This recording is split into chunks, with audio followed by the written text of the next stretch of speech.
All right, today I'm gonna show how to get into the DAO and how to make a contribution request. So first you're gonna go to dao.hypha.earth. And if you already have a Seeds account, a Telos account, you're gonna use that to be able to log in. So click login up here, put in that account name and the private key. Now, if you don't know what your private key is, you've only signed up to the passport and you only have your 12 secret words, you can get your private key in the passport. So sign into that, go to the top right menu, click there, go down to settings, passport settings, and you're gonna see backup private key. So click on that, unlock that, and that's gonna give you the private key.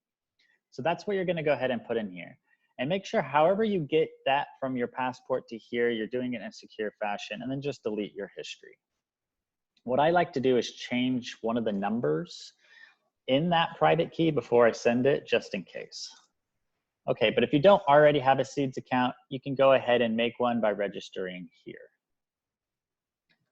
So I'm gonna go ahead and pause this so that I can log in. All right, and now that you've logged in, if you're not already a member, which most of you likely won't be, you're gonna see a blue button up here that says apply for membership. Go ahead and click that button and then make your application request. After you've done that, let one of the existing members of Hypha know and we'll let you in. And then after you get in, this is what it'll look like. You're gonna see your profile up here. Go ahead and update your profile. Let us know who you are and what's going on. Come back to activities, and here's your main dashboard. So what we're gonna go over today is actually just contributions. We'll leave roles for another time. Now, contribution is something that you've already done or something that you intend to do. So what we're gonna do is we're gonna make a new request here by clicking this plus button. So the beginning is the title. You want to title your contribution. I did great things. Now go ahead and give a quick description of what that was. I did X, Y, and Z. Now most contribution requests are going to have a URL or some type of link associated with it that goes into much greater detail about what you've done or what you intend to do. So go ahead and put that link here. So this is where it gets a little bit complicated. We're going to talk about how we're going to get paid out. So the beginning is very simple. Put in the US dollar amount that you're requesting here. So I'm going to go ahead and request $555. The second part is how much you want to defer. So this is saying how much do I want to take in deferred seeds that I'm going to get into the future. Now the reason that you're deferring this is because it comes with some benefits. For the seeds that you defer, it actually comes with a 1.3 times multiplier. And you earn Hypha, which is the equity token within Hypha, for all contributions that are deferred as well. So there's a couple of benefits in deferring your payment. And I like those benefits. So I'm gonna go ahead and defer 90% of this proposal. And then after you've deferred, you get to choose how much of that amount you want up front. So the remaining 10%, how you want it paid out. So this is HUSD, so I'm saying how much do I want in US dollars and how much do I want in liquid seeds? So seeds that I get right away that I can sell, use, exchange, etc.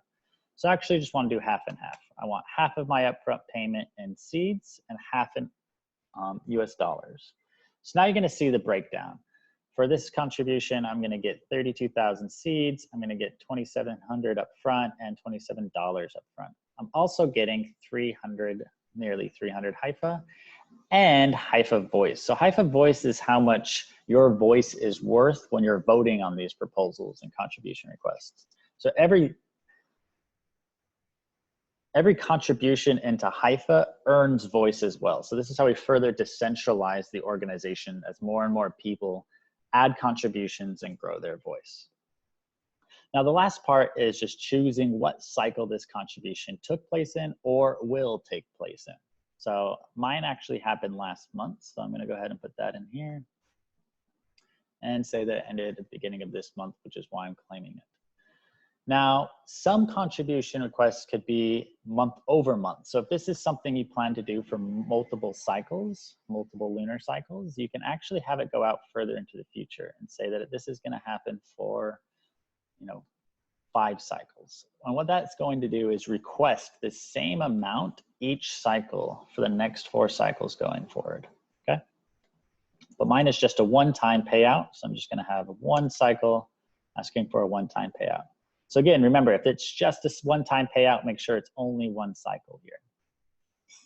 Okay, so now I'm gonna save it as a draft before I actually propose it. So this is important because once it's proposed, there's no taking it back. It writes it to the blockchain, it's out there. So if you've made a mistake after you propose it, you just need to go and rally some people to vote you down and let them know it's not accurate, and then make a new proposal. So that's why it has this extra step. So I can look at it one more time. I can go and make sure it's exactly what I want. But when I know that it's ready, I'm gonna go ahead and click this propose button. So it's gonna ask me again, am I sure? Yes. Oops, I was not sure. See, now I just made that mistake. I did a test one and I said I was sure, and I'm not. So this is hilarious because now I'm gonna have to go ahead and vote that down and get other people to do the same. So I'm gonna go ahead and reject that proposal and go and tell others to follow that lead. Okay, great. And once your proposal's up there, just go ahead and rally some support, go and talk to some other people, and go and make sure that your proposal gets passed. And that is everything.